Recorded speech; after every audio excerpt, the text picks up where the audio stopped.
My name is Fredrick Kang'ethe, Iraki. I'm a professor of French at the United States International University. I wear several hats. I'm also the president of Kenya Kickboxing Federation in Kenya. I'm also an advisor to the governor of Machakos in terms of projects implementation. Hizmet movement is actually a social phenomenon, and to me it actually delights me because it's about service.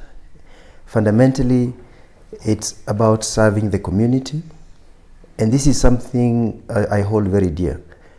It's not about gaining, it's about volunteering to help society to make it better for everyone.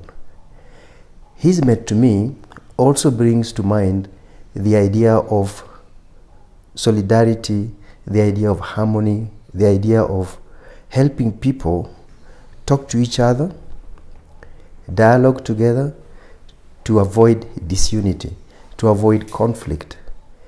And to me, it rings a bell here home because we are a country that is so divided along the lines of ethnicity, along the lines of economic wealth. Some people are very rich, others are very poor. Some people are educated, others are not educated in this society. What does Hizmet tell me? The message that I get from Hizmet is we should be starting a conversation to address this polarization of our society. We do not need to have extreme rich people and extreme poor people. We don't need to have communities going against each other. That is a message I find in Hizmet of conversation, of harmony across religions, across communities, and even us as individuals. I love that. That's how I connect with Hizmet values and the ethic of service to humanity. And further to that, Hizmet comes through to me as something that is above religion. It's something about spirituality, because it sees religions as vehicles to a better spirituality, something to make us better human beings, something to make us good citizens of our own country, and to make us more decent and more, even more attractive in the eyes of God. This is the powerful message I get from Hizmet. And it's also those values of humanity in Hizmet are not about Islam. They are not about any particular religion. They cut across all universality. They're like universal truths: altruism, philanthropy, love for humanity, harmony. Those are values you find in almost all the great religions. And so that's the power I find in Hizmet as a social phenomenon, first of all. And then also philosophically, I'm attuned to that kind of thinking, where I believe religions should not be used to divide us. Religions should be there to make humanity better. Religions should help us accede to a higher spirituality. During the colonial times, when Kenya was under British rule, and most of Africa was under either French, British, or British rule, there was a lot of mobilization of African people to be free. And that is something I find in the Hizmet thing. People should be free. There should be no humanity that should be enslaved by another humanity. And so colonialism was combated by the Africans, not as communities, not as tribes. They wanted to have their own freedom. After independence, in the case of Kenya in the 1963, and in most of African countries from 1958 or 55 in the case of Ghana, these countries became free. The biggest ethic that time was Pan-Africanism. We think as African people, as one people, not as small enclaves of communities. But sadly, the colonial mechanism, the colonial ideology was there to divide the African people. So the colonial powers ensured that we did not think as Africans, but you thought as one tribe against another tribe, one ethnic group against another ethnic group. So when independence came, The biggest problem Africans had now was nationalism as opposed to Pan-Africanism. And those who were Pan-Africanists, they were overthrown by the colonial powers. They ensured that those people, the early presidents, were overthrown because they were promoting Pan-African values. They were thinking as African people, very globalistic kind of philosophers.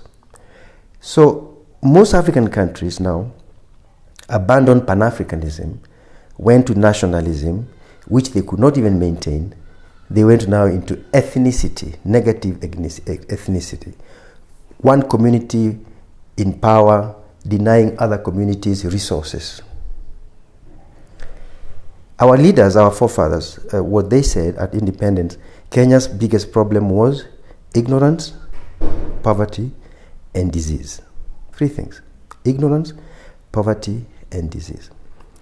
When I look at the Hizmet movement, and I look at what Fethullah Gulen has been trying to inculcate in the ethos of that movement, one is ignorance. Ignorance has to be fought by education. And this is something that I find very powerful. Education bringing light to people's minds, opening people's minds so that they can do away with traditions and practices that are not good. The second thing, poverty. Hizmet talks about fighting poverty. You fight poverty by having the right economic programs, empowering the people so that you can combat poverty. So you can see the link. This is Africa. That was something that was happening in the 70s in Turkey, but more or less the same problems. And they could be very universal problems. The other problem that they did not mention, which actually is the truth, is disunity. Most African countries have been very unstable internally. Look at Kenya, South Sudan, Ethiopia. What are these wars about? There are many ethnic wars. Biafra war in Nigeria about Igbos and the Northerners is an ethnic thing which the colonial powers are very happy about, even the post-colonial powers. They are happy to undermine Africa by encouraging those ethnic feuds, which are very, very, very simplistic. Our problems are not ethnicity. Our problems are poverty related. Our people are too poor.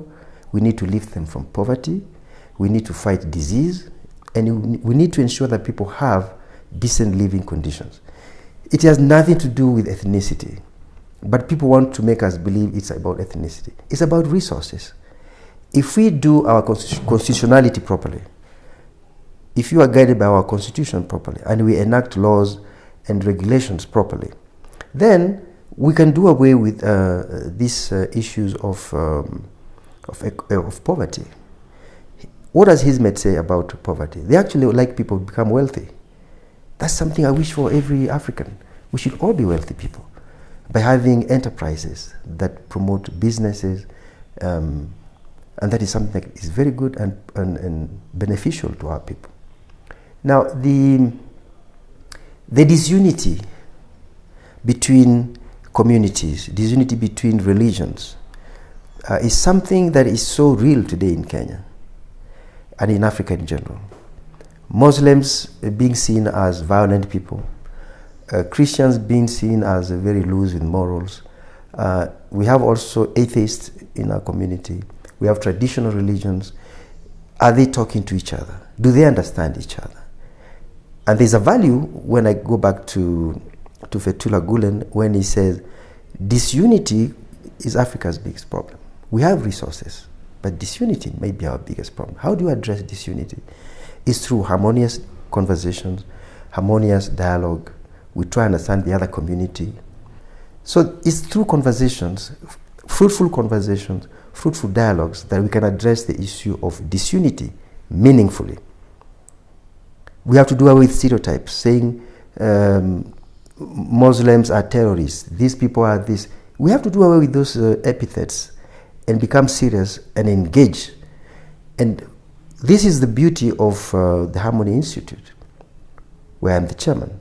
I'm so proud to be the chairman of an institute in Kenya that reaches out to different religions. We bring them together. We have a conversation. We eat together. We talk. We understand Sikhism. We understand Hinduism. We try to understand Buddhism. We try to understand the Catholics, the Anglicans. This kind of conversations is what can bring more light to our society. This is what can, kind of address the issues of disunity and conflict. We have to talk with each other, not talk to each other.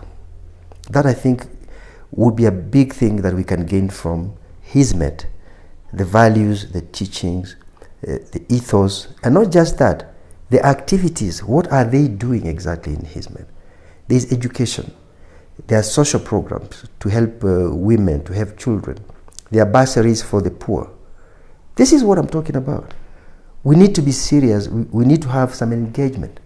We cannot just sit back and say we are religious people and our society is full of poor people.